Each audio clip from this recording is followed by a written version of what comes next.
Hello, future biologists. Welcome to our fascinating journey into the world of antibiotics, a vital topic in your Class 9 biology curriculum, especially under 5 Kingdom classification. Today, we'll explore these incredible medicines, from their basic definition to their complex mechanisms and global impact. Get ready for an exciting learning adventure across 4 levels of understanding. Ready to uncover the secrets of how these tiny heroes fight big battles inside our bodies? Let's start with the basics. Antibiotics are powerful medicines specifically designed to combat bacterial infections. They work by either killing harmful bacteria or by stopping their growth, giving our immune system a chance to fight back. It's crucial to remember, though, that antibiotics are ineffective against viruses, meaning they won't help with the common cold or flu. Interestingly, many antibiotics are naturally produced by other microorganisms, like fungi or certain bacteria, a testament to the complex biological interactions in nature.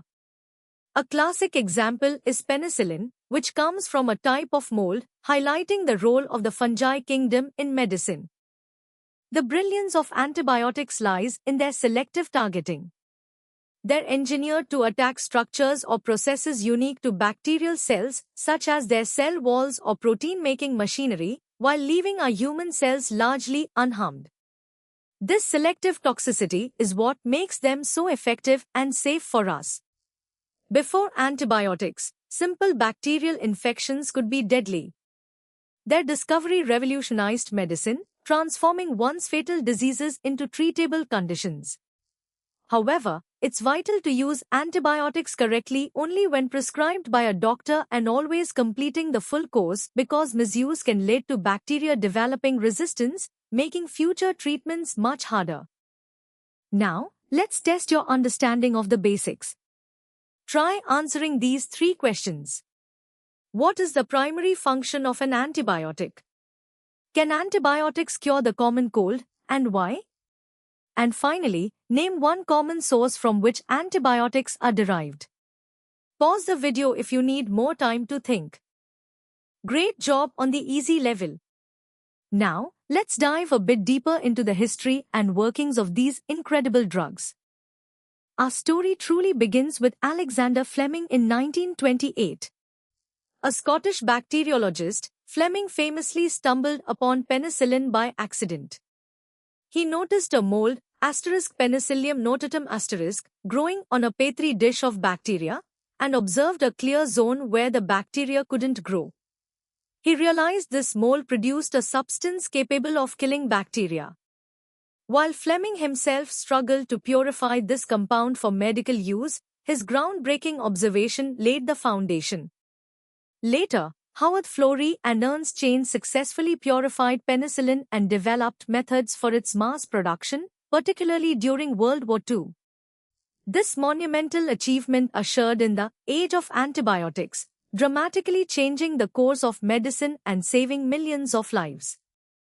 Antibiotics aren't a one-size-fits-all solution, they come in different types.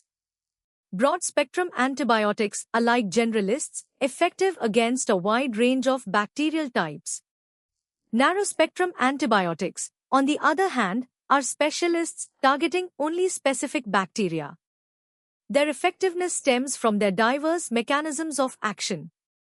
They interfere with vital bacterial processes, such as building a strong cell wall, synthesizing essential proteins, or replicating their DNA. Because these processes are unique to bacteria and differ from human cells, antibiotics can selectively harm the invaders without damaging our own body, showcasing their remarkable precision. However, the widespread use of antibiotics has led to a critical global challenge: antibiotic resistance. This occurs when bacteria evolve and develop the ability to survive exposure to antibiotics that once killed them. It's a natural evolutionary process accelerated by the overuse and misuse of these drugs. Bacteria can develop various strategies, like producing enzymes that destroy the antibiotic, altering the antibiotic's target site, or pumping the drug out of their cells. Resistant infections are harder to treat, leading to longer illnesses, more severe outcomes, and higher healthcare costs. To combat this, we must use antibiotics responsibly, only when prescribed, at the correct dosage, and for the full duration, never sharing them. Time to check your understanding of the medium level. Think about these 5 questions. Who discovered the first antibiotic and what was it? How do broad-spectrum and narrow-spectrum antibiotics differ? List 3 common targets within a bacterial cell that antibiotics attack. Explain why completing the full course of antibiotics is important. And finally, what is antibiotic resistance and how does it arise? Take your time to formulate your answers. You're doing great. Let's now elevate our understanding to the hard level, exploring deeper classifications and the intricacies of resistance. Antibiotics are systematically classified based on their unique chemical structures and, crucially, their distinct mechanisms of action. This classification helps doctors choose the most effective treatment. For instance, beta-lactams, a large class including penicillins and cephalosporins, primarily work by inhibiting the synthesis of the bacterial cell wall, which is vital for bacterial survival. Macrolides, like erythromycin and tetracyclines, on the other hand, target bacterial ribosomes to inhibit protein synthesis, effectively halting bacterial growth. Fluoroquinolones, such as ciprofloxacin, interfere with bacterial DNA replication, preventing the bacteria from multiplying. Understanding these diverse modes of action is key to appreciating their selective toxicity and developing new drugs. Let's delve deeper into specific examples of how antibiotics exert their effects. Cell wall synthesis inhibitors, such as penicillin, prevent bacteria from building their rigid outer layer, leading to the cell bursting due to osmotic pressure. Protein synthesis inhibitors, like tetracycline, bind to different sites on the bacterial ribosome, blocking the production of essential proteins needed for bacterial survival and reproduction. Nucleic acid synthesis inhibitors, like rifampicin, directly interfere with the bacterial machinery responsible for copying DNA or making RNA, thus stopping bacterial proliferation. And finally, cell membrane disruptors, like polymyxin, damage the integrity of the bacterial cell membrane, causing vital cellular contents to leak out. Each mechanism cleverly exploits the structural and functional differences between bacterial and human cells, ensuring that the drug primarily harms the pathogen. The rise of antibiotic resistance is driven by sophisticated bacterial mechanisms. One major strategy is enzymatic degradation where bacteria produce enzymes, like beta-lactamases, that chemically break down and inactivate the antibiotic before it can act. Another mechanism is target modification where bacteria alter the specific structure within their cell that the antibiotic normally binds to, rendering the drug ineffective. Efflux pumps are bacterial proteins that actively pump the antibiotic out of the cell, preventing it from reaching a high enough concentration to be effective. Bacteria can also develop reduced permeability changing their outer membrane to restrict the entry of antibiotics. Furthermore, some bacteria form biofilms protective communities that shield them from antibiotic penetration. These adaptive strategies highlight the dynamic evolutionary battle between humans and pathogens. Now for the hard-level questions. Classify antibiotics based on their mechanism of action, giving one example for each. Explain how beta-lactam antibiotics work at a cellular level. Describe two distinct mechanisms by which bacteria can develop resistance. Why are antibiotics selectively toxic? Discuss the role of natural selection in resistance. If a patient is allergic to penicillin, what alternative might be suitable? And finally, how does the 5-kingdom classification help us understand the origin of some antibiotics? Take your time to provide detailed answers. Excellent work so far. We are now moving into the hardest level, exploring the cutting edge of antibiotic science, engineering, and its profound global implications. The mid-20th century witnessed the golden age of antibiotics, a period of unprecedented discovery from the 1940s to 1970s. This era transformed medicine, making once deadly infections treatable and enabling advanced medical procedures. However, this golden age was followed by a significant slowdown in new antibiotic development, while resistance continued to accelerate globally. This decline is attributed to several factors. The low-hanging fruit of easy discoveries were picked, the scientific challenge of finding truly novel compounds intensified, and economic disincentives for pharmaceutical companies grew. The widespread and often inappropriate use of antibiotics in both human medicine and agriculture has fueled the rapid evolution of resistant bacterial strains, pushing us towards a potential post-antibiotic era where common infections could once again become untreatable. Antibiotic drug discovery today is a complex endeavor, moving beyond accidental findings. Modern approaches include high-throughput screening of vast chemical libraries and rational drug design ***.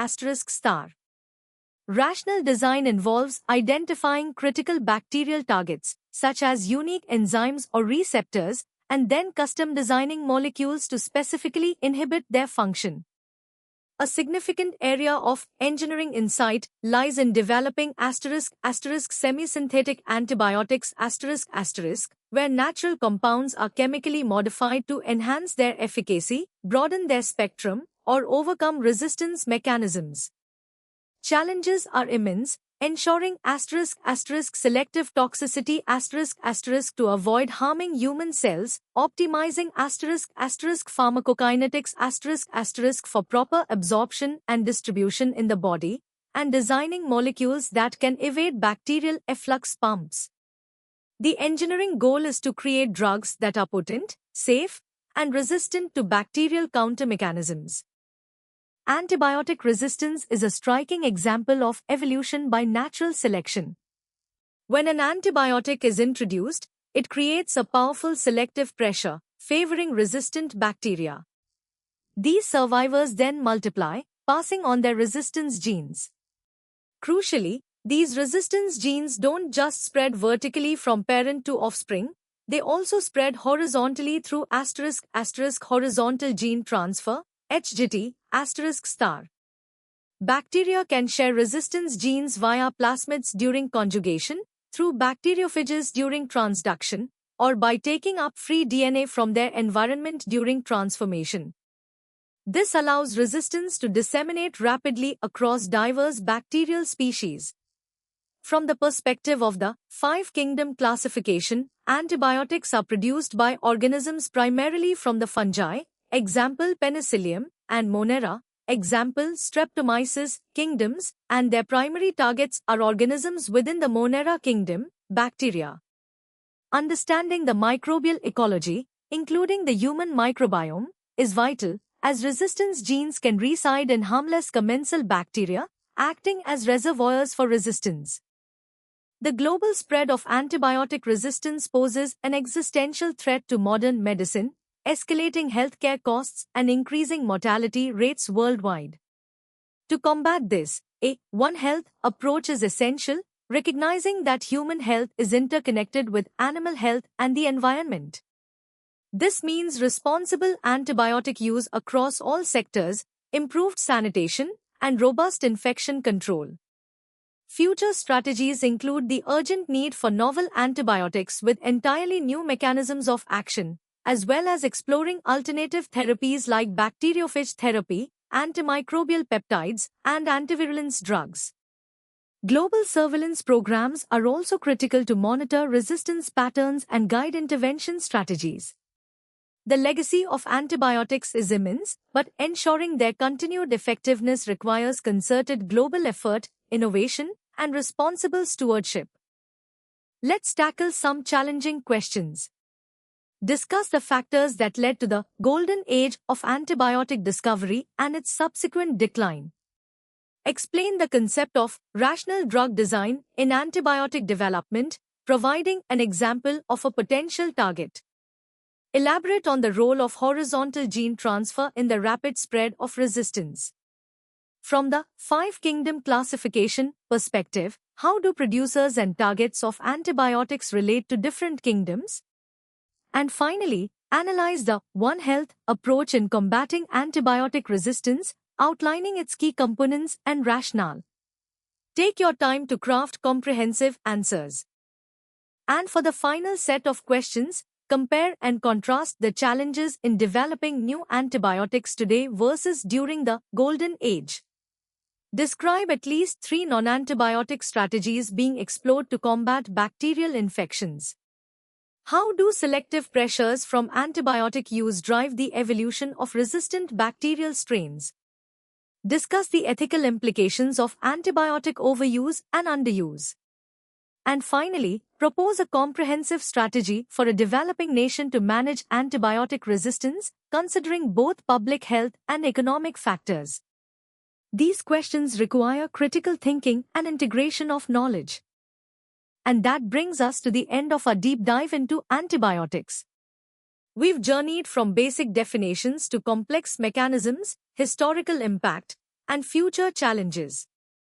I hope you found this exploration enlightening and inspiring. To explore more such engaging content, practice questions, and deepen your understanding across all your subjects, visit synapse.omaps.in. Don't forget to like this video, share it with your friends, and subscribe to our channel for regular updates and more fascinating lessons. Keep learning, keep exploring, and stay curious.